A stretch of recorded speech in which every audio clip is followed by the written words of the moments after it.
Hello friends, class 12th NCERT का 13th chapter organisms and populations. इसके पिछले 4th video में मैंने आपको लाइफ हिस्ट्री वेरिएशंस पढ़ाया है आखिरी में। अब हम इसको आगे बढ़ा रहे हैं, पॉपुलेशन इंटरेक्शंस। अब ये इंटरेक्शंस क्या हैं? तो जब किसी कम्युनिटी को हम देखते हैं, एक हैबिटेट में बहुत सारे पॉपुलेशंस होते हैं अलग अलग स्पीसीज़ के, और उनका मिला जुला जो रूप होता है उसे हम कहते हैं कम्युनिटी, समुदाय। तो एक कम्युनिटी में एनिमल्स भी होते हैं, प्लांट्स भी होते हैं, माइक्रोब्स भी होते हैं। तो इनके बीच में आपस में किस तरह का रिलेशन होता है, किस तरह से इंटरेक्शन होता है? वो क्या एक दूसरे को नुकसान पहुंचाते हैं या एक दूसरे को लाभ पहुंचाते हैं, बेनिफिट करते हैं, देते हैं, या न्यूट्रल रिलेशनशिप है, या किस तरह का रिलेशनशिप है? इसी को आज हम इसमें पढ़ने वाले हैं पॉपुलेशन इंटरेक्शंस में। जैसे कि एक सिंपल से इंटरेक्शन मैं आपको बताता हूँ, पैरासाइटिज्म। इसको आप हर कोई जानते हो। पैरासाइटिज्म में क्या होता है? एक होस्ट होता है और एक पैरासाइट होता है। तो जो पैरासाइट होता है वो होस्ट के ऊपर अटैक करता है, उससे फूड और स्पेस लेता है, शेल्टर लेता है, यानी कि पैरासाइट इससे बेनिफिटेड होता है। लेकिन जो होस्ट होता है उसको इससे नुकसान होता है, उसको हार्म होता है। क्यों? क्योंकि एक तो उससे फूड स्पेस ले रहा है पैरासाइट, और दूसरा उसमें किसी प्रकार की बीमारी पैदा कर देता है। तो एक जो है इसमें, एक को इसमें हार्म होता है, दूसरे को इसमें बेनिफिट होता है। तो इस तरह से एक नेगेटिव और एक पॉजिटिव इंटरेक्शन है ये एक प्रकार से। तो इस तरह के बहुत सारे इंटरेक्शन हम यहाँ पर देखने वाले हैं। तो मैंने यहाँ पर एक चार्ट आपको दिखाया था, इस चार्ट को हम पहले स्टडी कर लेते हैं। देखिए, तो पहला है इसमें म्यूचुअलिज्म। म्यूचुअलिज्म को आप सिम्बायोटिज्म के नाम से जानते हो, सिम्बायोटिक रिलेशनशिप के नाम से आप जानते हो। जैसे कि एक सिम्बायोटिक रिलेशनशिप है लाइकेन। लाइकेन में एक एल्गी होता है और एक फंजाई होता है। तो दोनों एक दूसरे को बेनिफिट देते हैं। एल्गी जो है फूड प्रिपेयर करके देता है फोटोसिंथेसिस से, और जो फंजाई है वो उसको मॉइस्चर अवेलेबल कराता है, हवा से वो मॉइस्चर एब्जॉर्ब करके देता है। तो इस तरह से लाइकेन में दोनों एक दूसरे को बेनिफिट प्रोवाइड करते हैं, एक दूसरे को लाभ देते हैं। इसलिए ये इंटरेक्शन जो है पॉजिटिव एंड पॉजिटिव। देखिए, एक स्पीसीज ए है, दूसरा स्पीसीज बी है। मान लो इसमें आप एल्गी और इसको फंजाई कहोगे, तो दोनों इसमें बेनिफिटेड होते हैं। तो दोनों का ये प्लस इंटरेक्शन है। ठीक है। अब दूसरा है कंपटीशन। कंपटीशन किस चीज के लिए लेकर? तो जनरली कंपटीशन होता है फूड और स्पेस के लिए। मान लो दो लोग लड़ते हैं, कंपटीशन करते हैं, तो इससे दोनों को नुकसान होता है। हो सकता है एक उसमें जीत जाए, एक मर जाए या दूसरे को हानि पहुंचे, लेकिन जो जीतता है उसको भी इसके लड़ाई करना पड़ता है, इसके लिए स्ट्रगल करना पड़ता है। तो एनी हाउ उसकी भी एनर्जी वेस्ट होती है कहीं ना कहीं। तो दोनों को ही इससे नुकसान होता है, दोनों इसमें हार्मफुल दोनों के लिए है ये। तीसरा है इसमें प्रीडेशन। प्रीडेशन का मतलब क्या होता है? एक जो है शिकारी होता है प्रीडेटर, और दूसरा शिकार होता है प्रे। तो जो प्रे होता है उसको शिकार जो है, प्रीडेटर जो है, वो खा जाता है। तो सीधा सीधा सा मतलब है कि जो प्रे है वो इसमें उसको हानि होती है, और जो शिकार करता है, शिकारी होता है प्रीडेटर, उसको लाभ होता है। तो एक को लाभ, दूसरे को यहाँ पर हानि होती है। पैरासाइटिज्म का अभी मैंने आपको बताया था कि जो पैरासाइट होता है उसको इसमें बेनिफिट होता है, और दूसरे को इसमें हार्म होता है, जो इसमें होता है होस्ट होता है। कॉमन सेलिज्म। देखिए, कॉमन सेलिज्म कैसा रिलेशन है मैं आपको बताता हूं। इसमें एक को लाभ होता है, दूसरे को कुछ नहीं होता। जैसे कि मान लो आप कहते हो ऑर्किड प्लांट या एपीफाइट प्लांट। ऑर्किड या एपीफाइट क्या करता है? दूसरे ट्री के ऊपर उसके ब्रांचेस में ग्रो कर जाता है। उसमें वो सिर्फ चिपका हुआ रहता है, सिर्फ ग्रो करता है, उससे कोई चीज़ वो एब्जॉर्ब नहीं करता है, बल्कि वो अपने रूट्स हवा में लटका देता है। हरे कलर के रूट्स होते हैं, ग्रीन कलर के, उससे वो फोटोसिंथेसिस भी कर लेता है, मॉइस्चर भी एब्जॉर्ब कर लेता है। मतलब उसको अपने होस्ट प्लांट जिस पे वो शेल्टर लिया हुआ है उससे कोई चीज़ एब्जॉर्ब करने की जरूरत नहीं पड़ती। लेकिन एनी हाउ उसको उस प्लांट से मिला हुआ है शेल्टर, ये उसका लाभ है। लेकिन जो दूसरा प्लांट है जिस पे वो उगा हुआ है बड़ा सा ट्री, उसको ना तो इससे लाभ होता है ना इससे हानि होता है, बस वो उसको आश्रय दिए हुए रहता है। तो इस तरह से कॉमन सेलिज्म जो है, एक को लाभ और दूसरे को कोई यहाँ पर प्रॉब्लम या बेनिफिट या हार्म नहीं होता है। और करीब करीब ऐसा ही एक एमेंसेलिज्म होता है। इसमें एक को हानि होती है लेकिन दूसरे को इससे लाभ या हानि कुछ नहीं होता है। समझ रहे हैं? तो इस तरह के बहुत सारे रिलेशनशिप हम यहां पर देखने वाले हैं। तो चलिए अपन इसको पढ़ना शुरू करते हैं। क्या लिखा है? Can you think of any natural habitat on earth that is inhabited just by A single species? क्या आपको ऐसा कोई हैबिटेट दिखता है जिसमें अकेला कोई एक पॉपुलेशन हो, कोई एक स्पीसीज हो? तो ऐसा पॉसिबल नहीं है। निश्चित है कि कोई अगर कम्युनिटी बनी हुई है, कहीं पर कोई हैबिटेट है, तो वहां पर कुछ एनिमल हो सकते हैं, कुछ प्लांट हो सकते हैं, माइक्रो ऑर्गेनिज्म हो सकते हैं, प्रोटोजोन हो सकते हैं और भी दूसरे ऑर्गेनिजम्स वहां पर हो सकते हैं, फंजाई हो सकता है।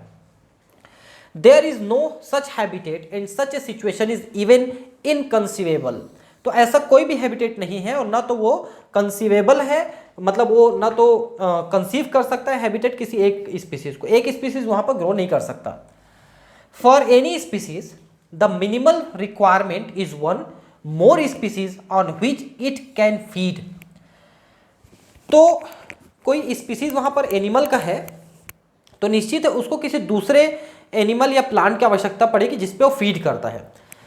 अब आपके दिमाग में आ रहा होगा कि अगर अकेला एक प्लांट कहीं पर रहे या 4-5 प्लांट एक जगह पे है या 100-200 प्लांट एक जगह पे है, वहां पर दूसरा कोई ऑर्गेनिज्म नहीं है, आपको दिखता नहीं कि वहां पर कोई एनिमल है ना, या फिर कोई पशु पक्षी है या दूसरे प्लांट कोई नहीं है, आपको ऐसा लग रहा है कि सिर्फ 100 प्लांट वहां पर, एक स्पीसीज वहां पर है।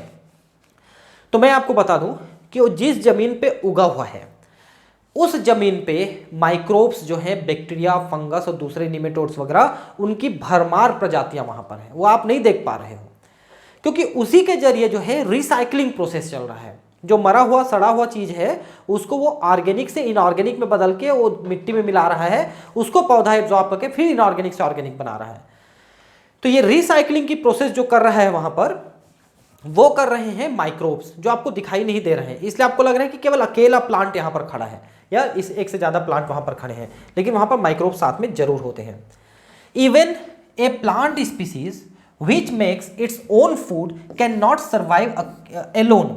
It needs soil microbes to break down the organic matter in soil and return the inorganic nutrients for absorption.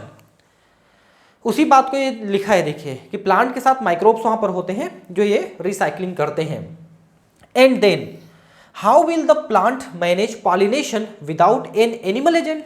चलिए अपन ये मान लेते हैं कि प्लांट एयर पॉलिनेटेड है, मान लो, ऐसा मान लेते हैं, तो उसको किसी एनिमल, किसी इंसेक्ट की आवश्यकता नहीं पड़ेगी। लेकिन जो हमने सॉइल की बात की उसके लिए तो जरूरी है। दूसरा कि ज़्यादातर प्लांट जो होते हैं वो इंसेक्ट पॉलिनेटेड होते हैं, तो उनको कहीं ना कहीं इंसेक्ट की आवश्यकता पॉलिनेशन के लिए पड़ेगी। यही कारण है कि कई बार कई प्लांट जो हैं आपके एरिया में जो नहीं पाए जाते हैं प्लांट्स, उनको आप ला के लगाते हो। मान लो आपके एरिया में काजू का पौधा नहीं मिलता है, आप उसको ला के लगा दिए, वो बड़ा भी हो गया, फ्लावरिंग भी किया, लेकिन उसके बाद फ्रूट नहीं बना। तो आप हमेशा ये सोचते हो कि हमारे यहाँ का ज़मीन खराब है, एटमॉस्फेयर खराब है, इसलिए काजू नहीं फला। नहीं, उसका कारण एक ये भी हो सकता है कि उस काजू के प्लांट में जो इंसेक्ट पॉलिनेट करता है वो वहाँ पर नहीं है, या इसी तरह से आपने दूसरे कोई प्लांट लगाया है वो फ्रूट नहीं बनाया, तो उसका भी ये कारण हो सकता है कि उसका जो पार्टिकुलर पॉलिनेटर इंसेक्ट है वो वहाँ पर नहीं है, ऐसा हो सकता है। तो कोई प्लांट कहीं पर है तो उसका पॉलिनेटर वहाँ पर जरूर रहेगा। It is obvious that in nature animals, plants and microbes do not and cannot live in isolation but interact in various ways to form a biological community. तो कोई भी प्लांट, एनिमल या माइक्रोब अकेले नहीं रह सकते, उनको कम्युनिटी में रहना पड़ता है। कम्युनिटी का मतलब क्या है? बहुत सारे स्पीसीज के अलग अलग पॉपुलेशन जो एक जगह में रहते हैं, वो कम्युनिटी है। Even in minimal communities many interactive linkage exist although all may not be readily apparent. तो कई बार ऐसा होता है कि कोई छोटा कम्युनिटी है, वहाँ पर आपको एक आध प्लांट दिख रहे हैं, लेकिन उनके साथ जो दूसरे स्पीसीज है वो आप नहीं देख पा रहे हो, लेकिन वो वहाँ पर होते हैं। जैसे मैंने माइक्रोब्स की बात की अभी कुछ देर पहले, ठीक है।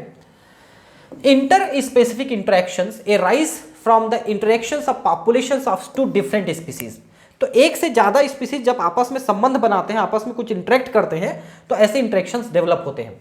दे कुड बी बेनिफिशियल, हो सकता है उसमें एक या दोनों को बेनिफिट मिले, डेट्रीमेंटल दोनों को या एक को नुकसान हो, और न्यूट्रल मतलब एक को नुकसान, मतलब एक को कुछ ना हो। जैसे आप एक कॉमन सेलिज्म में देखिए और एमेंसेलिज्म में देखिए, जो दूसरा है इसको ना तो कुछ नुकसान हो रहा है ना बेनिफिट हो रहा है, तो मतलब ये न्यूट्रल रिलेशनशिप है, लेकिन इसको बेनिफिट या नुकसान जरूर हो रहा है। assigning a plus sign for beneficial interaction and minus sign for detrimental and 0 for neutral interactions. Let us look at all the possible outcome of interspecific interactions table 13.1. तो इसमें मैंने सारे को आपको डिस्क्राइब कर दिया है, अब हम इसको आगे थोड़ा सा और पढ़ेंगे, ठीक है। Both the species benefit in mutualism.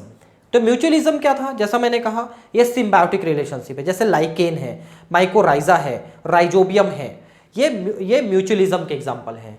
And both lose in competition, competition में दोनों को नुकसान होता है ना, their interaction with each other. In both parasitism and predation only one species benefits parasite and predator respectively and the interaction is detrimental to the other species. देखिए, तो इसमें आपने देखा कि ये पैरासाइट आप देखिए और प्रीडेशन देखिए, इसमें एक को नुकसान होता है और दूसरे को लाभ होता है, इन दोनों में। प्रीडेशन मतलब खा जाना, एक को पकड़ के दूसरा खा जाता है, वो प्रीडेशन है। पैरासाइट तो आप जानते हैं, ठीक है। The interaction where one species is benefited and the other is neither benefited nor harm is called commensalism. Commensalism में एक को फायदा और दूसरे को न्यूट्रल। इन एमेंसेलिज्म एक को नुकसान और दूसरे को कुछ नहीं। The other hand, one species is harmed, whereas the other is unaffected.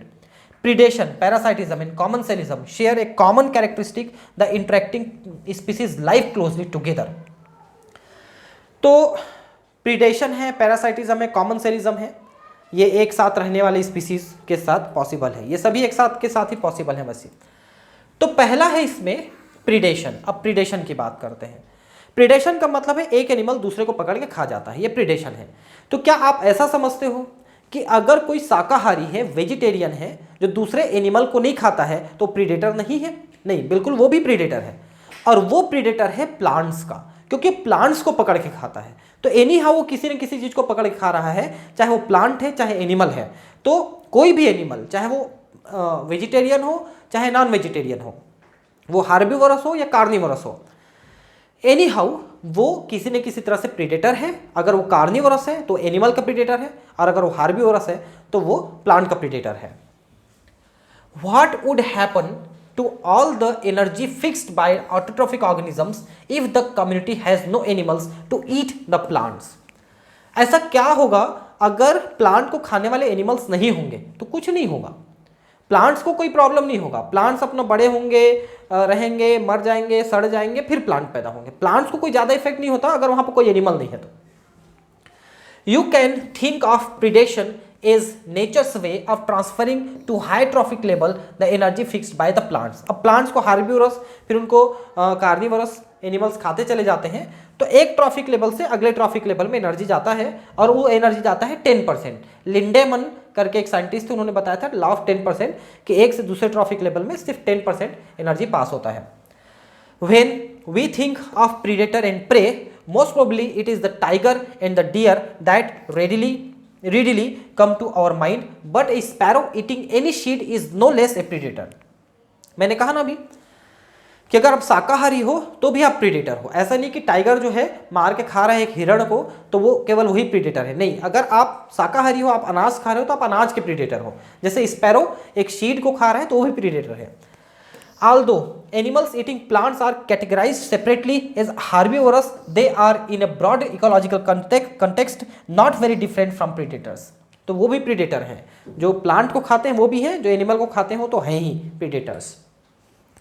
Besides acting as conduits for energy transfer across trophic levels, predators play other important roles. तो अब हम ये देखेंगे कि जो प्रीडेटर्स हैं वो एनर्जी ट्रांसफर में किस तरह का रोल प्ले करते हैं। तो देखिए, पहले प्लांट हैं जो ऑटोट्रॉफिक हैं और ये एनर्जी प्रोड्यूसर्स हैं, क्योंकि ये सनलाइट से एनर्जी लेकर के अपना खाना बनाते हैं, फोटोसिंथेसिस। फिर ये फर्स्ट ट्रॉफिक लेवल है ना, first trophic level is the plant. अब वो प्लांट को खाया कोई एनिमल, दैट इज हार्बीवोरस। तो हार्बीवोरस जो है प्राइमरी कंज्यूमर है और वो सेकंड ट्रॉफिक लेवल है, समझते जाइए। प्लांट है ये फर्स्ट ट्रॉफिक लेवल है, इसको खाने वाला जो एनिमल है वो ये जो है ये प्राइमरी कंज्यूमर जरूर है, लेकिन ट्रॉफिक लेवल सेकंड है। और वैसे इसको खाने वाला जो है वो सेकेंडरी कंज्यूमर है और वो ट्रॉफिक लेवल 3 है, और वैसी तरह से ट्रॉफिक लेवल 4, 5 और एक कंज्यूमर प्राइमरी, सेकेंडरी, टर्सरी। तो जो कंज्यूमर है वो एक पॉइंट पीछे चलता है, ट्रॉफिक लेवल एक पॉइंट आगे चलता है। जैसे ट्रॉफिक लेवल फर्स्ट है तो प्रोड्यूसर है, ट्रॉफिक लेवल सेकंड है तो प्राइमरी कंज्यूमर है, ट्रॉफिक लेवल थर्ड है तो वो सेकेंडरी कंज्यूमर है, लाइक दिस। ठीक है, तो इस तरह से जो प्रीडेटर्स हैं वो एक रोल प्ले करते हैं एनर्जी को पास करने के लिए अगली पीढ़ी में। They keep pray population under control. पहली बात यह कि प्रीडेटर जो है प्रे को कंट्रोल करते हैं। देखिए एक सिंपल सा मैं आपको एस्टिमेट बताता हूं जो साइंटिस्ट लोगों ने किया है कि जो बड़े बड़े मरुस्थल बने, जैसे भारत में थार मरुस्थल है, रेगिस्तान, ये राजस्थान में है। तो ये कैसे बना? तो लोगों का ये मानना है साइंटिस्ट का कि वहां पर पहले कभी घने जंगल हुआ करते थे, हजारों साल पहले घने जंगल हुआ करते थे। वहां पर शेर भी थे और दूसरे हार्बीवोरस एनिमल्स भी थे। तो लोगों ने शेरों को मारना शुरू कर दिया और शेर वहां से धीरे धीरे खत्म होने लग गए। और शेर खत्म हो गए तो चूंकि शेर जो है हार्बीवोरस एनिमल्स को कंट्रोल करके रखते थे, उनकी जनसंख्या बहुत ज़्यादा बढ़ने नहीं देते थे। तो शेर के नहीं होने से जो हार्बीवोरस एनिमल्स हैं, जो पेड़ पौधे घास फूस खाते थे, उनकी संख्या अबाध तरीके से बढ़ने लग गई।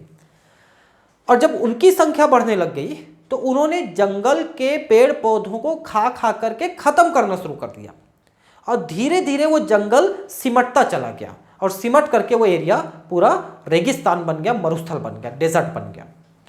तो आप ये समझिए कि जो प्रीडेटर है वो प्रे की जनसंख्या को कैसे नियंत्रित करता है। जैसे कि आप देखे होंगे कि बहुत सारे इंसेक्ट जो हैं हमारे खेतों में, हमारे प्लांट्स में लगते रहते हैं, लेकिन आप ये भी देखे होंगे कि पक्षियां जो है उन इंसेक्ट्स को पकड़ पकड़ के खाते रहते हैं, बर्ड्स।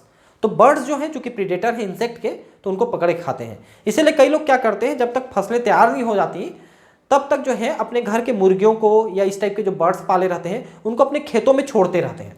तो खेतों में जो कीड़े मकोड़े लगे रहते हैं ना, उनके लार्वा वगैरह जो रहते हैं, उनको वो चुन चुन करके खा जाते हैं और आपके खेतों में ऑटोमेटिक इंसेक्ट का कंट्रोल हो जाता है। But for predator, prey species could achieve very high population densities and cause ecosystem instability। तो ऐसा ही है कि अगर प्रीडेटर खत्म हो गए तो प्रे की डेंसिटी बढ़ जाएगी। When certain exotic species are introduced into a geographical area, they become invasive and start spreading fast because the invaded land does not have its natural predator। ये क्वेश्चन बहुत बार और बहुत सारे बुक्स में question आया है। देखिए कि अगर हम किसी हैबिटेट में बाहर से किसी स्पीसीज को लाके डाल देते हैं, कोई भी स्पीसीज, कोई भी प्लांट, कोई भी एनिमल है, उसको लाके वहां अपन इंट्रोड्यूस कर देते हैं, प्लांट के लिए भी बात है, तो वो जो स्पीसीज है उस एरिया में तेजी से बढ़ने लगता है। कारण ये है कि उस एरिया में उसको खाने वाला कोई प्रेडेटर नहीं होता है और उसके कारण से उसकी जनसंख्या अबाध तरीके से बढ़ने लगती है। और यही कारण हुआ कि भारत में जो आइकॉर्निया है, जलकुंभी, और कैरेट ग्रास, इसके सीड्स आ गए वीट के फॉर्म में। और ये अब भारत में इतनी बड़ी समस्या बन चुकी है कि जितने खाली जगह हैं वहाँ पर कैरेट ग्रास, और जितने भी वाटर बॉडीज़ हैं, तालाब है, झरने हैं, ये हैं, लैक वगैरह हैं, उनमें ये आइकॉर्निया, ये अबाध तरीके से बढ़ रहे हैं और बिल्कुल ये सब चीज़ को घेरते चले जा रहे हैं और उस जगह को बंजर करते चले जा रहे हैं। The prickly peer cactus introduced into Australia. देखिए इसके बारे में आपको पहले बता दूं, ऑस्ट्रेलिया वालों ने क्या किया, अपने खेतों की बाउंड्री में लगाने के लिए एक प्रकार के कैक्टस को ले गए अपने देश और खेतों की बाउंड्री में लगा दिया। अब आपको कैक्टस के बारे में पता है कि नहीं? कैक्टस एक मरुस्थलीय पौधा है, बिल्कुल मिनिमम रिक्वायरमेंट में जिंदा रह जाता है और उसके छोटे मोटे टुकड़े भी कहीं पर जमीन में गिर जाते हैं तो वहां से नया प्लांट बन जाता है। अब हुआ क्या कि ये कैक्टस न सिर्फ बाउंड्री में खेतों के, बल्कि खेतों में भी ग्रो करना शुरू कर दिया और ऑस्ट्रेलिया के खेतों को पूरा भरना शुरू कर दिया। अब ये बड़ी समस्या पैदा हो गई। तो फॉर्चुनेटली एक इंसेक्ट मिला हमको, वो इंसेक्ट कहलाता है कॉकिनियल बग, या उसको कहते हैं काक्टोब्लास्टिस। एक इंसेक्ट है कॉकिनियल बग, काक्टोब्लास्टिस। इस इंसेक्ट की विशेषता है कि वो कैक्टस प्लांट को खाता है। तो फिर ऑस्ट्रेलिया में उस इंसेक्ट को इंट्रोड्यूस किया गया अब चूंकि वहाँ बहुत सारे कैक्टस के प्लांट थे तो इंसेक्ट बहुत तेजी से बढ़ा और सारे कैक्टस को खा खा के धीरे धीरे खत्म किया, तब जाके ऑस्ट्रेलिया की यह समस्या खत्म हुई। तो अगर हमारे देश में भी ऐसा कोई इंसेक्ट हम खोज लें जो कैरेट ग्रास को या आइकॉर्निया को खा सके तो हमारी ये समस्या बहुत हद तक कम हो सकती है।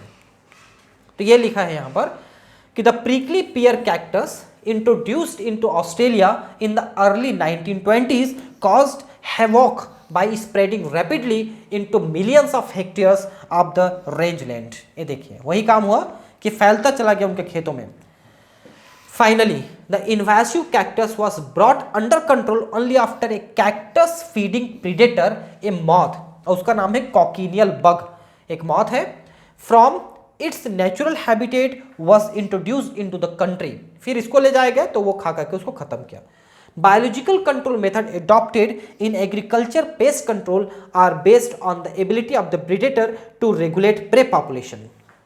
आजकल हम जो बात करते हैं कि हम केमिकल पेस्टिसाइड की बजाय बायोलॉजिकल पेस्टिसाइड का प्रयोग करें, तो उसमें हम इन्हीं तरीकों को अपनाते हैं कि एक इंसेक्ट आपके खेतों को परेशान कर रखा है, प्लांट्स पे लग गया है, तो उन इंसेक्ट को खाने वाले किसी ऑर्गेनिज्म को हम खोजते हैं, जैसे कोई दूसरा इंसेक्ट है या कोई बर्ड है ना, या फिर हम कोई ऐसे बैक्टीरिया वायरस खोजते हैं जो उस इंसेक्ट के ऊपर अटैक करके उसको बीमार कर दे, तो हम उनके स्पोर्स छिड़क देते हैं या उस प्रीडेटर को लाके लॉन्च कर देते हैं, तो फिर वो इंसेक्ट धीरे धीरे खत्म होने लगते हैं और हमारी ये समस्या खत्म हो जाती है। हमको केमिकल इंसेक्टिसाइड छिड़कने की जरूरत नहीं पड़ती है और हम ऐसे ही खेती कर सकते हैं, जिसको हम ऑर्गेनिक कृषि या ऑर्गेनिक एग्रीकल्चर कहते हैं।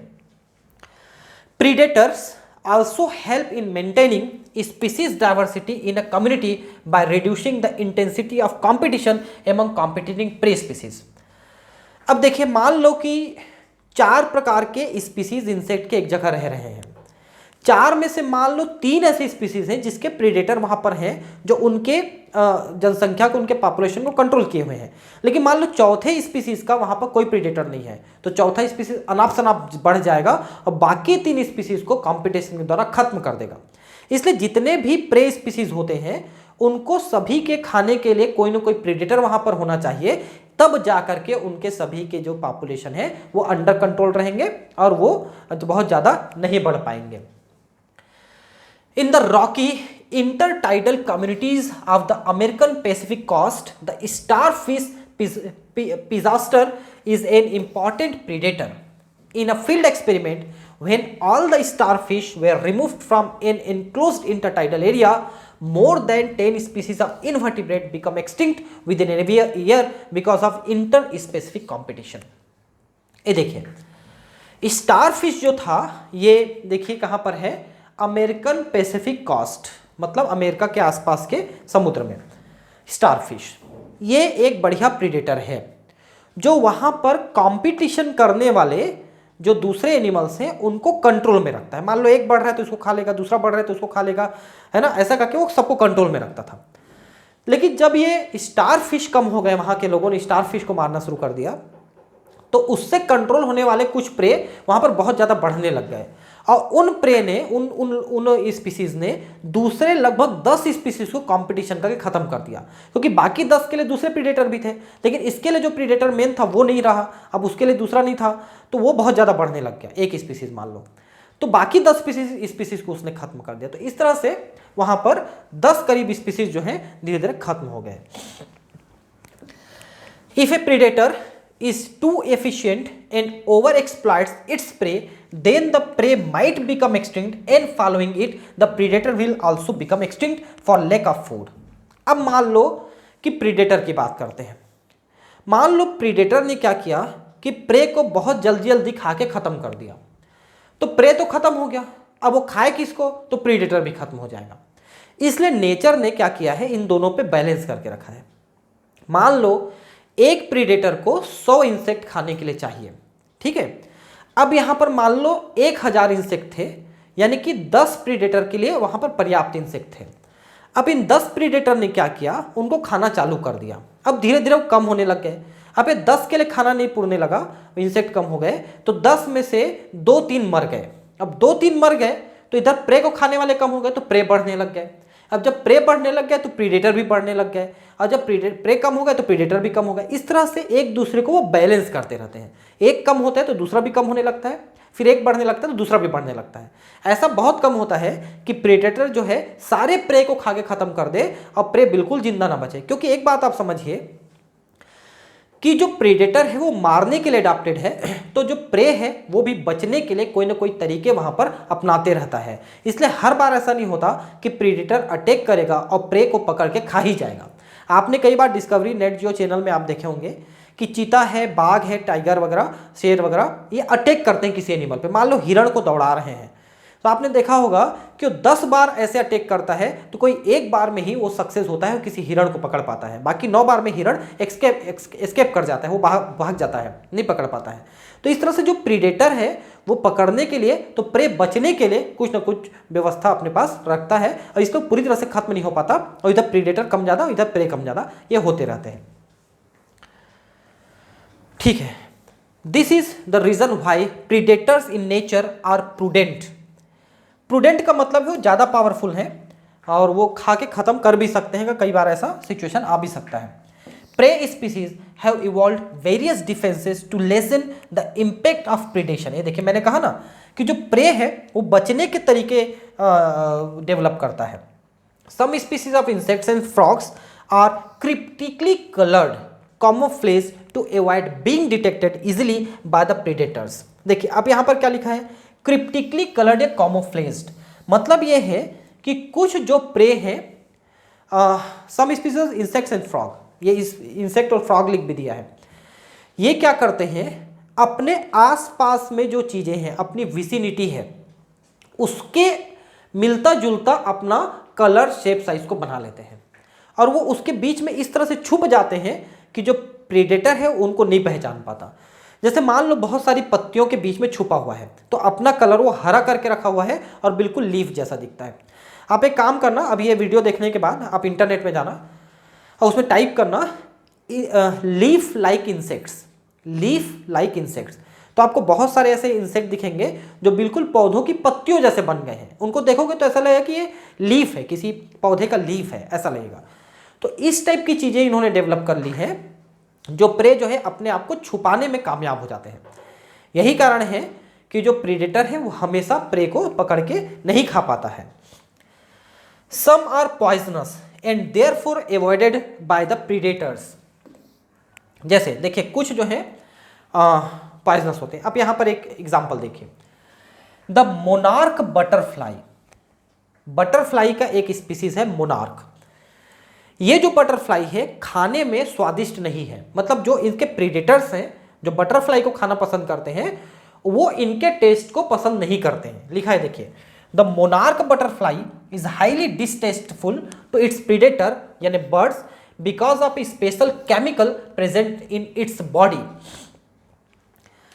ये जो मोनार्क बटरफ्लाई है ना, ये जब लार्वा स्टेज में रहता है तो ये कुछ जहरीले पौधों की पत्तियों को खाता है, तो उसके शरीर में धीरे धीरे पॉइजन इकट्ठा हो जाता है, और उसके कारण से इसको खाने वाले बर्ड्स को ये एकदम डिसटेस्टफुल या पॉइजनस लगता है, तो वो इसको नहीं खाते हैं। लिखा है देखिए, interestingly the butterfly acquires this chemical during its caterpillar stage by feeding on poisonous weeds. देखिए जब वो लार्वा रहता है उसी समय पॉइजनस फूड को खाता है, पत्तियों को खाता है, और उसके अंदर ये भर जाता है केमिकल।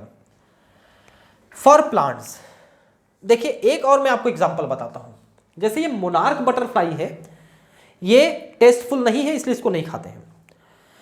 एक और बटरफ्लाई होता है उसको कहते हैं विसरॉय, विसरॉय बटरफ्लाई, ठीक है।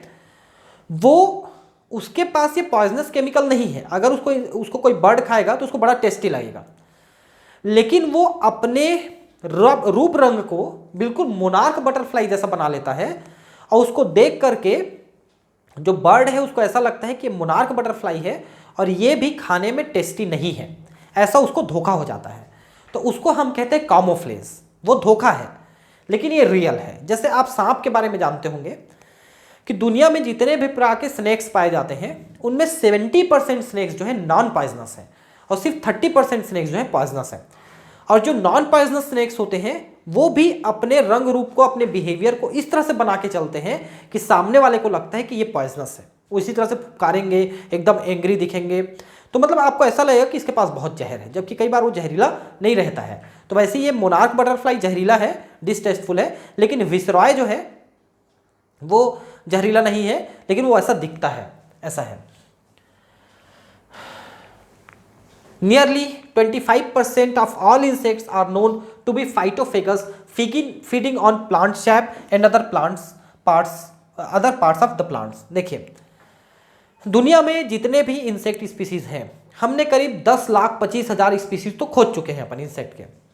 टोटल एनिमल जितने भी खोजे उसका 70% इंसेक्ट है। तो इंसेक्ट में से ज़्यादातर जो इंसेक्ट है, 25% कम से कम इंसेक्ट हैं, वो पौधों को ही खाते हैं, उनका रस पीते हैं, या उनकी पत्तियों को खाएंगे, उसके स्टेम को खाएंगे, और वो फाइटोफेगस है। फाइटो का मतलब होता है प्लांट और फेगस का मतलब खाने वाले। तो प्लांट या उसके पार्ट्स को खाने वाले इंसेक्ट हैं। The problem is particularly severe for the plants because unlike animals they cannot run away from their predators। अब बेचारे भाग करके अपनी जान नहीं बचा सकते। अब मान लो बहुत सारे इंसेक्ट एक साथ आकर के अटैक कर दिए प्लांट पे, तो बेचारा प्लांट डिस्ट्रॉय हो जाता है। Plants therefore have evolved in astonishing variety of morphological and chemical defences against herbivores. तो जो प्लांट्स हैं, तो बहुत सारे प्लांट्स ने अपने शरीर में कुछ ऐसे केमिकल्स, कुछ ऐसे एल्केलॉइड्स पैदा कर लिए हैं जिसके कारण से कोई एनिमल उसको खाना पसंद नहीं करता है। जैसे एक एग्जांपल मैं आपको बताता हूँ। एक प्लांट है जिसका नाम है आख, या उसी को मदार भी कहते हैं, कैलाट्रोपिस। आप देखे हैं बहुत सारे ऐसे प्लांट मिल जाएंगे आपको वीट के रूप में, चौड़ी चौड़ी पत्तियां होती हैं, ऐसे घंटी जैसे फ्लावर होती हैं गुलाबी कलर की, उसको ऐसे तोड़ते हैं तो उसमें से मिल्क निकलता है, ऐसे लेटेक्स निकलता है, फिर उसको शंकर जी में भी चढ़ाते हैं। शायद अब आपको ध्यान आ गया होगा। वो जो प्लांट है कैलाट्रोपिस प्रोसेरा आख, उसमें से जो लेटेक्स निकलता है ना, वो बहुत जहरीला होता है, ठीक है, दूध, मिल्क। और उसके कारण से आप देखे होंगे कि उस प्लांट को ना तो कोई पशु खाता है, ना कोई पक्षी खाता है, ना कोई इंसेक्ट ही उस पर अटैक करता है, वो एकदम सुरक्षित रहता है। तो ऐसे बहुत सारे प्लांट्स हैं जिन्होंने अपने अंदर इस टाइप के केमिकल्स को डेवलप कर लिया है, जिसके कारण से कोई इंसेक्ट या कोई एनिमल उसको खाना पसंद नहीं करता है, और वो प्लांट जिंदा बचा रहता है बढ़िया से। Thorns, acacia, cactus are the most common morphological means of defence. कुछ पौधों में जो कांटे उत्पन्न हो जाते हैं, एकेशिया जो बबूल है, एकेशिया अरेबिका बबूल, कैक्टस, ठीक है, जाइजिफस, जाइजिफस मतलब ये बेर है ना, इन लोगों में जो कांटे बने हुए हैं उनके कारण से कोई एनिमल इनको खाने के लिए नहीं जाता है, क्योंकि उनके मुंह में कांटे चुभ जाएंगे और वो उसको खा नहीं पाएगा। Many plants produce and store chemicals that make the herbivorous sick when they are eaten, inhibit feeding or digestion, disrupt its reproduction or even kill it। तो बहुत सारे प्लांट में जो केमिकल्स होते हैं वो एनिमल्स के लिए नुकसानदायी होते हैं, या तो उनको मार देते हैं, या उनको स्टेराइल कर देंगे, या उनको बीमार कर देंगे। हालांकि मैं आपको एक चीज़ बता देता हूँ कि जो एनिमल्स हैं या इंसेक्ट्स हैं या कैटल्स हैं, उनके पास सूंघ करके ये जानने की कैपेसिटी होती है कि ये चीज़ खाने लायक है या नहीं है, ठीक है। अगर वो खाने लायक है कोई प्लांट, तभी वो उसको खाता है। आप देखना कि गाय जो है हमेशा सूंघ करके खाती है, तो प्लांट को वो सूंघते घूमते रहती है, और जो खाने लायक है उसी को खाएगी, अन्यथा नहीं खाएगी। लेकिन मान लो आपने धोखे से उसको वो प्लांट खिला दिया, किसी भी तरीके से वो खा लिया उसने, तो फिर वो बीमार पड़ जाएगी और उसकी मौत भी हो सकती है, इसीलिए वो लोग उसको नहीं खाते हैं। You must have seen the weed Calotropis, ये अभी अभी मैंने जो बात किया था कैलाट्रोपिस आख, वही है। ग्रोइंग इन एबंडेंट फील्ड्स, बेकार पड़े जगहों पे उगते रहते हैं। The plants produce highly poisonous cardiac glycosides and that is why you never see any cattle got browsing on this plant. तो उसका जो दूध निकलता है, मैंने बताया ना, वो कार्डियक ग्लाइकोसाइड है। मतलब क्या कि वो मेनली हार्ट को डैमेज करने वाला वो केमिकल उसके अंदर होता है, इसलिए कोई भी उसको कैटल, काऊ, गॉट्स ये सब उसको नहीं खाते हैं। देखिए, अगर कोई प्लांट बकरी से बचा हुआ है तो समझ लीजिए कि बहुत पॉइजनस प्लांट है, तभी बकरी उसको नहीं खा रही है। नहीं तो बकरी जो है ना, ज़्यादातर प्लांट्स को खा जाती है, मैंने देखा है, पीपल, बरगद तक को खा जाती है, ठीक है, बेर जिसमें इतने सारे कांटे होते हैं, मिनटों में उसकी पत्तियां चट कर जाती है बकरी। तो अगर बकरी नहीं खा रही किसी प्लांट को, मतलब समझिए वो प्लांट जो है बहुत ही ज्यादा जहरीला है, तभी नहीं खा रही है वो। ए वाइड वेराइटी, यहां पर एक टर्म लिखा था मैं बताना भूल गया, ये ब्राउजिंग, ब्राउजिंग का मतलब चरना, खाना, ठीक है, यहां पर ये इंटरनेट ब्राउजिंग नहीं है, ये खाने वाला ब्राउजिंग है। A wide variety of chemical substances that we extract from plants on a commercial scale, nicotine, caffeine, quinine, strychnine, opium etc. are produced by them actually as defenses against the grazers and browsers। तो तंबाकू से निकलता है nicotine, coffee और चाय से caffeine, quinine है cinchona officinalis से जिससे मलेरिया की दवाई बनती है, स्ट्रिक्नीन ये ब्लड प्रेशर की दवाई बनती है इससे, ओपियम अफीम है। इन चीज़ों को हम निकालते हैं अपने लिए, या तो दवाई का प्रयोग करते हैं या किसी दूसरे काम में लेते हैं, ये हमारे लिए बेनिफिशियल है अगर। लेकिन प्लांट एक्चुअली इनको क्यों बनाते हैं, प्लांट के लिए क्या बेनिफिट है, तो एक्चुअली प्लांट इसको बनाते हैं अपने खाने वाले एनिमल्स को दूर रखने के लिए, क्योंकि इनके कारण से वो एनिमल्स इनको खाना पसंद नहीं करते हैं, ये बेनिफिट है इसका। अब दूसरा है कंपटीशन। अब कंपटीशन क्या भाई, एक दूसरे के साथ कंपटीशन कर रहा है फूड और स्पेस के लिए। तो आप अगर ऐसा समझ रहे हैं कि कंपटीशन में एक जीतेगा उसको बेनिफिट है, हारेगा उसको नुकसान है, तो नहीं, दोनों को नुकसान है। हारेगा उसको तो बहुत ज़्यादा नुकसान है, तो मर भी सकता है, लेकिन जो जीता, जो विनर है, उसको भी नुकसान है, क्योंकि उसने कंपटीशन करने के लिए अपनी बहुत सारी एनर्जी उसमें खर्च कर दी है और वो उसको बहुत ज़्यादा नुकसान देके जाता है। When Darwin spoke of the struggle for existence and survival of the fittest in nature, he was convinced that interspecific competition is a potent force in organic evolution। तो अगर कोई एनिमल आप देखते हो या कोई प्लांट देखते हो, उसका स्ट्रगल फॉर एग्जिस्टेंस, डार्विन का नियम है नेचुरल सिलेक्शन, जिसमें कहा गया है कि बहुत सारे तो पैदा हो जाते हैं लेकिन उनमें से केवल कुछ ही जिंदा बचते हैं, बाकी सब मर जाते हैं। उसके पीछे कारण ये है कि जिंदा बचने के लिए जो आवश्यक चीज़ है, जो सर्वाइवल के लिए फिट होता है, वही जिंदा बचता है, जिसमें वो स्पेशल कैरेक्टर होता है, बाकी सब मर जाते हैं। ठीक है, तो एक्चुअली क्या चीज़ के लिए लड़ना पड़ता है, तो उनको दूसरे से लड़ना पड़ता है, अपने जिंदा रहने के लिए, अपने फूड स्पेस के लिए दूसरे से लड़ना पड़ता है, और वो उनके ऑर्गेनिक एवोल्यूशन में इंपॉर्टेंट रोल प्ले करते हैं। क्यों? क्योंकि लड़ते लड़ते उन लोगों में नए नए कैरेक्टर डेवलप होते चला जाते हैं पीढ़ी दर पीढ़ी, और बहुत सारी पीढ़ियों के बाद वो एक नई स्पीसीज में डेवलप हो जाता है। It is generally believed that competition occurs when closely related species compete for the same resources that are limiting, but this is not entirely true। कभी कभी हम ऐसा समझते हैं कि एक जैसी जरूरत वाले स्पीसीज आपस में ज्यादा लड़ते होंगे क्योंकि वो एक ही चीज के लिए लड़ रहे हैं और वो लिमिटेड है, लेकिन हमेशा ये सही नहीं है कि वो उसी के लिए लड़ते हैं। Firstly, totally unrelated species could also compete for the same resources. जैसे आपने एक रोटी फेंका खाने के लिए, उसको कुत्ता भी झपटता है, बिल्ली भी झपटती है। ऐसा भी हो सकता है कि अलग अलग स्पीसीज भी एक ही रिसोर्स के लिए लड़ रहे हों। For instance, in some shallow South American lakes, visiting flamingos and resident fishes compete for their common food, the zooplankton in the lake। देखिए, अब अमेरिका की एक झील की बात कर रहा है। उस झील में जो मछलियां रहती हैं और जो जूप्लैंक्टन होते हैं, तो मछलियां उन जूप्लैंक्टन्स को खा खा के जिंदा रहते हैं। अब मान लो बीच बीच में वहां विजिटिंग करते हैं फ्लेमिंगो पक्षी, बर्ड्स, फ्लेमिंगो, वो भी उसी जूप्लैंक्टन को खाते हैं जिसको पक्षी खा रहे हैं। अब जब फ्लेमिंगो आ गए तो वो जूप्लैंक्टन को खाने के लिए मछलियों के साथ कंपटीशन करने लग गए। तो अब इनमें दोनों को नुकसान है भाई, दोनों को भूखा रहना पड़ सकता है क्योंकि कम है अमाउंट, है ना, ऐसा है। Secondly, resources need not be limiting for competition to occur in interference competition, the feeding efficiency of one species might be reduced due to the interfering and inhibitory presence of the other species even if resources are abundant। देखिए, कभी कभी ऐसा होता है कि खाने की चीज जो है, फूड जो है, बहुत मात्रा में है, दोनों को वो पुर सकता है, दोनों के लिए पर्याप्त है, मतलब दो स्पीसीज के लिए, दोनों उसको खाना चाहते हैं, दोनों के लिए पर्याप्त है। लेकिन हो ये रहा है कि एक स्पीसीज वहां पर डोमिनेंट है और वो क्या कर रहा है, भले ही पर्याप्त मात्रा में है लेकिन दूसरे स्पीसीज को खाने नहीं दे रहा है। अब दूसरा स्पीसीज बेचारा वहां पर खाने के लिए नहीं पाएगा। तो अब आप ऐसा समझ रहे होंगे कि दूसरा स्पीसीज खाने के लिए नहीं पाएगा तो मर जाएगा। ठीक है, कुछ कंडीशन में यह पॉसिबल है कि वो खाना नहीं पाएगा तो मर जाएगा, लेकिन एक्चुअली हमेशा ऐसा नहीं होता कि दूसरा स्पीसीज मर ही जाए। क्यों ऐसा नहीं होता? क्योंकि वो फिर एक दूसरे के साथ एडजस्टमेंट करते हैं। क्या एडजस्टमेंट करते हैं कि मान लो ये स्पीसीज कमजोर है और ये स्पीसीज मजबूत है, ये खाना चाह रहा है, ये इसको नहीं खाने देना चाह रहा है, तो दूसरा क्या करेगा, अपने फीडिंग टाइम को बदल देगा। जैसे मान लो कि ये स्पीसीज दिन में 10 बजे से लेकर शाम को 4 बजे तक ये खाता है, जो डोमिनेंट स्पीसीज है, उस बीच में वो खाने नहीं दे रहा है।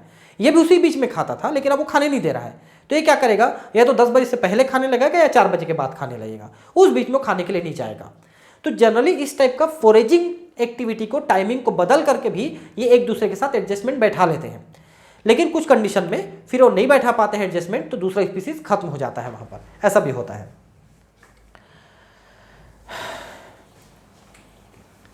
Therefore, competition is best defined as a process in which the fitness of one species measured in the term of its R in intrinsic rate of increase is significantly lower in presence of another species. तो एक species का जो R value है वो दूसरे species के आने से कम हो जाएगा। R वैल्यू क्या है, आप सिंपल टर्म में समझ सकते हो कि जनसंख्या बढ़ाने की रेट है, आप इसको सिंपल टर्म में समझ सकते हो। तो वो जनसंख्या अपनी बढ़ा रहा है लेकिन दूसरा स्पीसीज आ गया, अब वो फूड स्पेस के लिए कंपटीशन करने लग गया, तो इसको दिक्कत होने लग गई फूड स्पेस के लिए। तो ये जो बहुत बेतहाशा तरीके से जनसंख्या बढ़ा रहा था या ज़्यादा बढ़ा रहा था, वो अब उतने तरीके से वो नहीं बढ़ा पाएगा, उतनी तेजी से वो जनसंख्या नहीं बढ़ा पाएगा।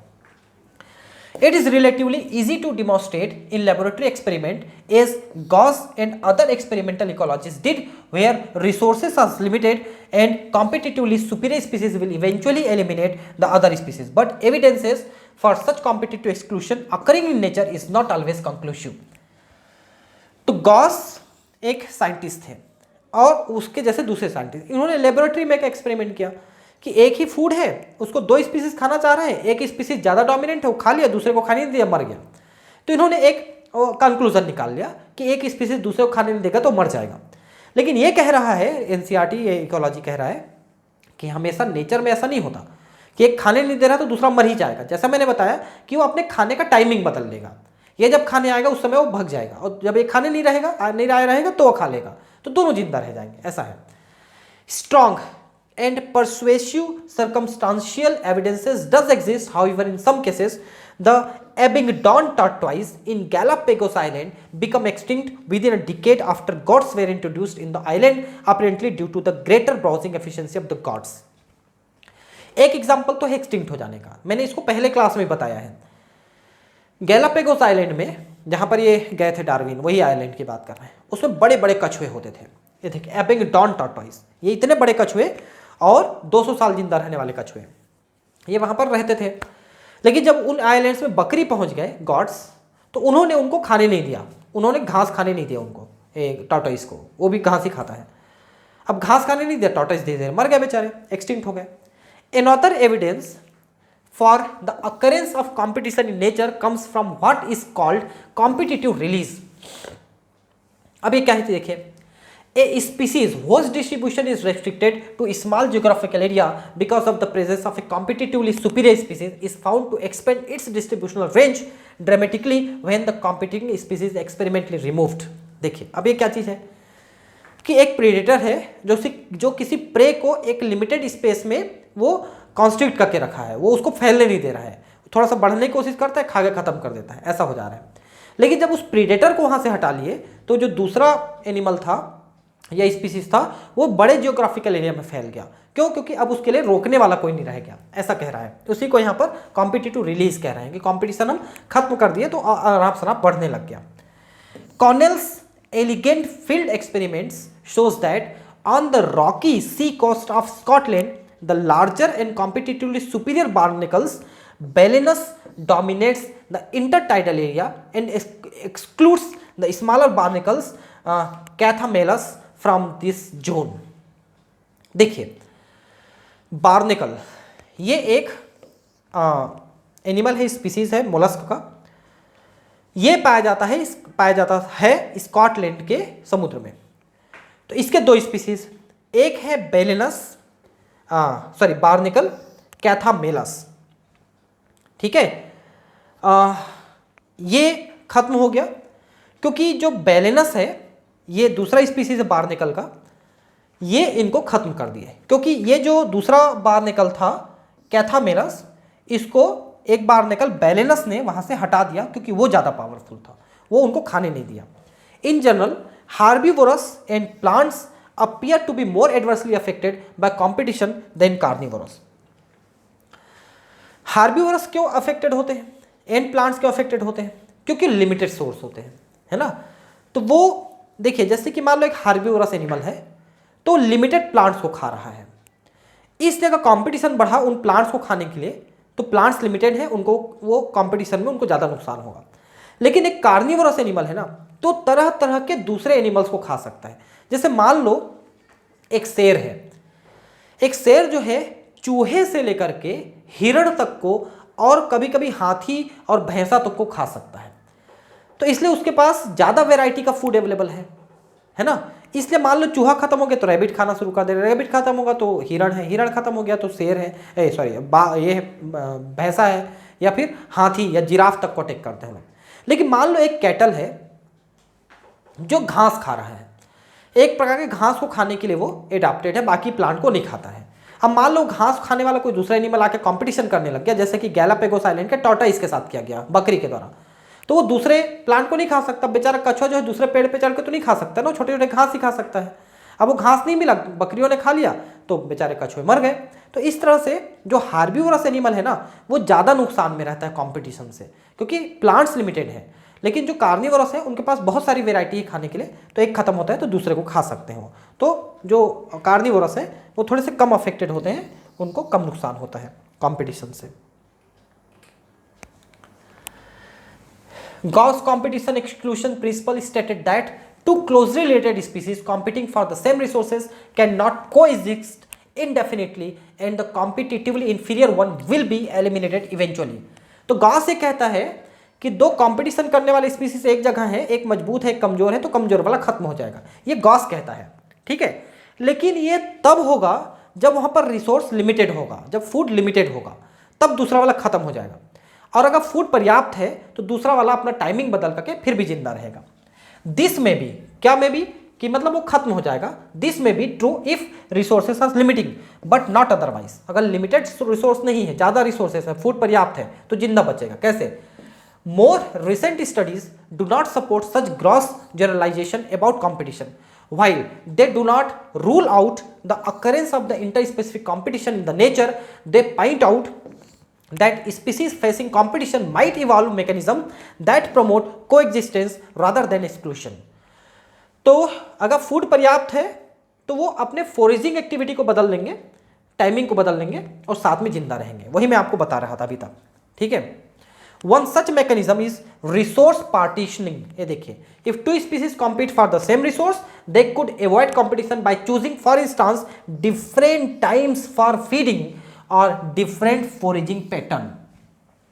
फोरेजिंग पैटर्न का मतलब क्या? फोरेजिंग पैटर्न, जैसे मान लो एक बड़ा कैटल है जो छोटे को खाने नहीं दे रहा है, तो बड़ा कैटल घास के ऊपरी हिस्से को खा रहा है, तो जो छोटा है जो नहीं खाने दे रहा है वो निचले हिस्से को खा लेगा, इस टाइप का हो जाएगा। या निचले हिस्से को कोई खा रहा है तो कोई ऊपरी हिस्से को खा लेगा। तो इस तरह से फोरेजिंग पैटर्न बदल सकते हैं। MacArthur showed that 5 closely related species of warblers giving on the same tree were able to avoid competition and coexistence due to behavioral differences in their foraging activity। ये जो warbler लिखा है ना, ये एक प्रकार का बर्ड है। तो अगर एक जैसे स्पीसीज वार्बलर वहां पर बहुत सारे हो गए एक प्लांट में, तो वो अपने खाने के तरीकों को बदल लेते हैं, अलग अलग इंसेक्ट को, अलग अलग शीट को खाना चालू कर देते हैं और वो एक साथ जिंदा बचे रह जाते हैं। तीसरा है पैरासाइटिज्म। पैरासाइट का मतलब है एक जो है दूसरे पे डिपेंड करेगा, उससे फूड रिसोर्स लेगा, उसको नुकसान पहुंचाएगा, दूसरा जो है वो उसको हार्म हो जाएगा। मतलब एक बेनिफिटेड रहेगा, दूसरा हार्म्ड रहेगा, ऐसा है। अब एक क्वेश्चन ये है, क्या मदर का बच्चा जो पेट में है, गर्भ में, वो एक पैरासाइट है? क्योंकि वो भी उससे फूड स्पेस ले रहा है और उसको कहीं ना कहीं नुकसान पहुंचा रहा है। तो क्या हम एक बच्चे को माँ के लिए पैरासाइट कहेंगे? तो देखिए, नहीं कहेंगे, क्योंकि पैरासाइट होने के लिए उसका दूसरा स्पीसीज होना जरूरी है। और इसलिए वो पैरासाइट नहीं है। दूसरा ये कि आप एक बच्चे को पैरासाइट कैसे कह सकते हैं कि वो माँ का पैरासाइट है, ये कहना तो वैसे भी मोरली भी ठीक नहीं है। और दूसरा डेफिनेशन भी पैरासाइट के लिए अलग स्पीसीज का होना जरूरी है। Considering that the parasitic mode of life ensures free lodging and meals, it is not surprising that parasitism has evolved in so many taxonomic groups for plants to higher vertebrates। ठीक है, तो बहुत सारे parasites evolve हुए हैं evolution में, क्योंकि parasites जो है होना बहुत आसान है कि आप दूसरे पे ग्रो करिए, उससे फूड और स्पेस ले लीजिए। Many parasites have evolved to be host specific, they can parasitise only a single species of host in such a way that both host and the parasite tend to co-evolve, that is, if the host evolve species mechanism for rejecting or resisting the parasite has to evolve mechanism to counteract and neutralize them। देखिए क्या कह रहा है, कई parasite ऐसे हैं जो किसी एक स्पीसीज पे ही ग्रो करते हैं। जैसे मान लो आप एस्केरिस की बात करते हैं, एस्केरिस लुम्ब्रिकॉइडिस जो इंसान के पेट में ग्रो करता है, या वुचेरेरिया बैंक्रॉफ्टाई हमारे लिम्फेटिक वेसल में ग्रो करता है, हाथी पाँव बीमारी पैदा करता है। तो मान लो कोई पैरासाइट किसी एक स्पीसीज पे ही ग्रो कर रहा है, तो इवोल्यूशन के दौरान दोनों को को इवोल्यूशन हुआ, एक साथ इवॉल्व हुआ है। किस तरह से इवॉल्व हुए कि जो होस्ट है वो हमेशा ये कोशिश करता है कि वो पैरासाइट को ग्रो करने से रोके, उसके लिए रेजिस्टेंस पैदा करता है। और पैरासाइट क्या करता है, उस रेजिस्टेंस को न्यूट्रलाइज करके उसमें ग्रो करने की मैकेनिज्म डेवलप करता है। मतलब ये रोकने के लिए और ये उस रोक को भेद करके आगे बढ़ने के लिए, दोनों एक दूसरे के विरुद्ध काम करते रहते हैं। और इस तरह एक साथ वो दोनों इवॉल्व हुए हैं, और एक को नुकसान एक को फायदा। ठीक है, in order to successful with the same host species, देखिए उसी में जिंदा रहना है, इसलिए वो उसके रेजिस्टेंस को तोड़ता है और उसमें ग्रो कर जाता है, और वो फिर से रेजिस्टेंस पैदा करता है या फिर से तोड़ता है, फिर भी ग्रो कर जाता है। In accordance with their life styles, parasites evolve specific adaptations such as the loss of unnecessary sense organs, presence of adhesive organ और suckers to cling on the host, loss of digestive system and high reproductive capacity. देखिए जैसे मान लो कि Ascaris grow कर रहा है पेट के अंदर, या टीनिया सोलियम ग्रो कर रहा है पेट के अंदर। अब पेट के अंदर है तो उसको सेंस ऑर्गन की जरूरत नहीं है, क्योंकि अंदर में है तो उसको किसी सेंस की जरूरत ही नहीं है, सेंस ऑर्गन वो डिस्ट्रॉय करते चले गए अपने। दूसरा ये कि वो एक से दूसरे में ट्रांसफर होने के लिए उसको मीडियम की आवश्यकता है, और मीडियम डिस्ट्रॉय हो सकता है बीच में वो उसके अंडे, तो इसलिए बहुत ज़्यादा मात्रा में वो अंडे देने के लिए कैपेबल होते हैं, लाखों करोड़ों की संख्या में वो अंडे देते हैं। दूसरा ये है कि होस्ट के अंदर जिंदा है तो होस्ट से वो फूड मटेरियल शक करने के लिए उसके पास शकर होना चाहिए, चिपकने के लिए शकर होना चाहिए। और दूसरा कि उसके एंजाइम से बचने के लिए उसके पास एंटी एंजाइमेटिक जो है केमिकल्स होने चाहिए, क्यूटिकल होना चाहिए। यही कारण है कि हमारा जो डाइजेस्टिव सिस्टम है, हमारा जो डाइजेस्टिव एंजाइम है, वो एस्केरिस को डिस्ट्रॉय नहीं कर पाता है, क्योंकि उसके ऊपर क्यूटिकल और कुछ केमिकल का लेयर रहता है जो हमारे डाइजेस्टिव एंजाइम को उस पर काम करने नहीं देता है। The life cycle of parasites are often complex, involving one or two intermediate hosts or vectors to facilitate parasitization of its primary host। देखिए कई बार ऐसे होते हैं, बहुत सारे पैरासाइट ऐसे हैं जो दो होस्ट में अपना लाइफ साइकिल पूरा करते हैं। जैसे मान लो मलेरिया आप देखें तो मलेरिया इंसान और एनाफिलिस दोनों में अपना लाइफ साइकिल पूरा करता है। वो इसलिए कि मान लो इंसान जो है बीमार पड़ा और मर गया, तो वो मलेरिया दूसरे इंसान में कैसे जाएगा, तो उसके लिए वो मीडियम की तरह यूज करता है उसको। तो अपना सेक्सुअल साइकिल वो मलेरिया का जो है सेक्सुअल साइकिल वो एनाफिलिस में, और ये सेक्सुअल साइकिल इंसान में, और इंसान को बीमार करता है। तो वो इंटरमीडिएट होस्ट के तौर पे, वेक्टर के तौर पे उसको प्रयोग करता है दूसरे वाले को, ताकि वो एक से दूसरे में वो पहुंचाने में उसको मदद कर सके। ठीक है, the human liver fluke a trematode parasite, ये जो है लिवर फ्लूक फेसियोला हिपेटिका, ये प्लेटीहेल्मिंथ का एनिमल है। ये जो है ह्यूमन में भी लिवर फ्लूक होता है और शिप में भी लिवर फ्लूक होता है ना, ध्यान रखेंगे। Depends on the two intermediate host, a snail and a fish, to complete its life cycle. देखिए जो लिवर फ्लूक है उसका जो लार्वा है ना, वो स्नेल के अंदर घुस जाता है पानी में। स्नेल मतलब घोंघे के टाइप के, बार्निकल्स बुलेनस इनके अंदर, उनके अंदर ग्रो करके कई लार्वा में चेंज होकर बाहर निकलते हैं, फिर वो इंसान में या शिप में जाते हैं। तो इस तरह से है ना। The malarial parasite needs a vector mosquito to spread to other host, ये मैंने अभी आपको बताया। Majority of the parasite harm the host, they may reduce the survival, growth and reproduction of the host and reduce its population density. बहुत सारे parasite बीमारी पैदा कर जाते हैं और बीमारी से उस इंसान की या उस एनिमल की मौत हो जाती है। They might render the host more vulnerable to predation by making it physically weak. ठीक है, तो कई बार क्या होता है कि जो होस्ट है वो कमजोर हो जाता है और कमजोर होने के कारण से अपना बचाव नहीं कर पाता है और दूसरे एनिमल्स को खा जाते हैं, प्रीडेशन, उसके लिए वो वनरेबल हो जाता है। Do you believe that an ideal parasite should be able to thrive within the host without harming it? Then why did not natural selection lead to the evolution of such totally harmless parasites? देखिए, ऐसा कह रहा है कि parasite के लिए अच्छा ये होता कि जिसमें वो ग्रो कर रहा है उसको जिंदा रखता, ताकि वो आराम से आबाद तरीके से उसके अंदर रहे और उसको कोई दिक्कत ना हो। लेकिन उसने ऐसा इवॉल्व नहीं किया, बल्कि वो पैरासाइट जो है होस्ट को मार देता है। ऐसा क्यों करता है? देखिए, ऐसा इसलिए करता है कि अगर वो होस्ट जिंदा है तो हो सकता है उसको ट्रांसमिट करते ना बने दूसरे में। कई ऐसे पैरासाइट हैं जो होस्ट के मरने के बाद उसको ट्रांसफर कर पाता है और ले जा पाता है दूसरे में, वो पहुंच पाता है। तो वो एक कारण है कि वो दूसरे में ट्रांसफर होने के लिए भी उसको मारना उसको जरूरी लगता है। ठीक है, और भी कई कारण हो सकते हैं, अभी इस पर और भी रिसर्च होना बाकी है कि क्यों उसको मार देता है।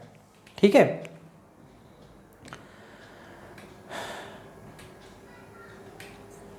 ठीक है, तो आगे हम कुछ और पढ़ लेते हैं। इसमें 4-5 पेजेस और हैं। In contrast, endoparasites are those that live inside the host body at different sites, liver, kidney, lungs, red blood cell, etc. The life cycle of endoparasites are more complex because of their extreme specialization. Endoparasite जैसे malaria है, liver fluke है, या जो kidney में, lung में रहते हैं, उनका लाइफ साइकिल थोड़ा ज़्यादा डिफिकल्ट है और ज़्यादातर उनके लिए इंटरमीडिएट होस्ट की जरूरत पड़ती है। Their morphological anatomical features are greatly simplified while emphasizing their reproductive potential. तो बाकी चीज़ें तो इन्होंने अपने शरीर में रिड्यूस कर लिया है, लेकिन रिप्रोडक्टिव कैपेसिटी को बहुत ज़्यादा बढ़ा लिया है इन्होंने। Brood parasitism in birds is a fascinating example of parasitism in which the parasitic bird lay its egg in the nest of its host and lets the host incubate them. जैसे देखिए, एक पक्षी होती है बुलबुल, कोयल। कोयल एक पक्षी है, वो क्या करती है कि अपने अंडे को कौवे के घोंसले में रख देती है और कौवा उसको पालता है, पोसता है, और जब वो फूट के निकलता है तो पता चलता है उसमें से कोयल निकला है। तो ऐसे पैरासाइटिज्म को अपन ब्रूड पैरासाइटिज्म कहते हैं। ठीक है, during the course of evolution the eggs of the parasitic bird have evolve to resemble the host egg in the size and colour to reduce the chances of the host bird detecting the foreign egg and rejecting them from the nest. तो दोनों के एक जैसे अंडे हो गए हैं, उन्होंने ऐसा डेवलप कर लिया है। Try to follow the movement of the cuckoo koel and the crow in your neighbourhood park during the breeding season spring to summer and watch brood parasitism in the action. तो मैंने कहा ना, कोयल जो है कौवे के घोंसले में रख देती है, ये आप देख सकते हो। नेक्स्ट है कॉमन सेलिज्म। इसमें एक को फायदा होता है और दूसरे को ना तो फायदा होता है ना नुकसान होता है। ठीक है, this is the interaction in which one species benefits and the other is neither harmed और नॉट बेनिफिटेड। एक को लाभ होता है, दूसरे को कुछ नहीं होता है। आर्किड के बारे में मैंने आपको बताया था, किसी के ब्रांच में उग गया, बस वो शेल्टर के थ्रू यूज कर रहे हैं, वो तो बेनिफिट ले लिया, लेकिन प्लांट को कोई नुकसान या बेनिफिट नहीं हुआ। An orchid growing is an epiphyte on mango branch and barnacle growing on the back of the whale benefits while neither the mango tree और the whale derive any apparent benefit. Barnacle जो है एक animal है जो whale के पीठ में grow कर जाता है, उसको कोई नुकसान नहीं करता, सिर्फ रहने के लिए। और ऑर्किड का मैंने बताया। The cattle a great and grazing cattle in is close relation association, a sight you are mostly likely to catch if you live in the farmed rural area is classic example of common sellism. देखिए, जैसे कि the cattle aggregate and grazing cattle, ये cattle aggregate जो है एक प्रकार की पक्षी है जो वहीं पर रहती है जहां पर कैटल्स होते हैं। ठीक है, तो पक्षी को लाभ होता है, कैटल को नहीं होता। देखिए कैसे, the great always forage close to where the cattle are grazing because the cattle as they move stir up and flush out insects from the vegetation that otherwise might be difficult for the egret to find and catch। समझ पाए? अग्रेट एक पक्षी है जो insect खाना चाहता है। अब वो घासों के बीच बीच में ढूंढेगा तो ज़्यादा मेहनत लगेगा, तो क्या करता है, कैटल के पास पास घूमते रहता है वो पक्षी। तो कैटल जैसे ही चलता है वो इंसेक्ट उड़ते हैं, और उड़ते हैं तो उनको पकड़ के वो पक्षी खा लेता है। इस तरह से उनको खाने के लिए आसानी से वो इंसेक्ट मिल जाते हैं। Another example of commensalism is the interaction between the sea anemone that has stinging tentacles and the clownfish that lives among them. The fish gets protected from predators which stay away from the stinging tentacles. The anemone does not appear to derive any benefit by hosting the clownfish. देखिए, जो सी anemone है उनके पास जहरीले tentacles हैं, उनसे दूसरे animal दूर भागते हैं।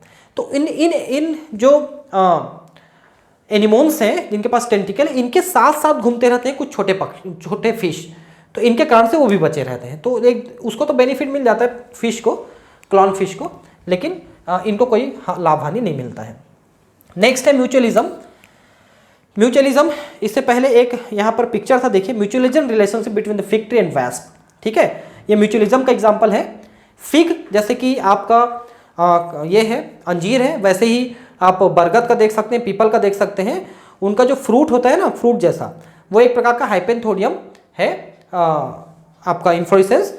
उसके अंदर कीड़ा घुस जाता है, उसमें अंडे दे देता है, लार्वा दे देता है, और अंदर में पॉलिनेशन भी कर देता है, और लार्वे के खाने के लिए वहाँ पर मटेरियल भी मिल जाता है। तो ये उसी का पिक्चर बना हुआ है, आप देख सकते हैं।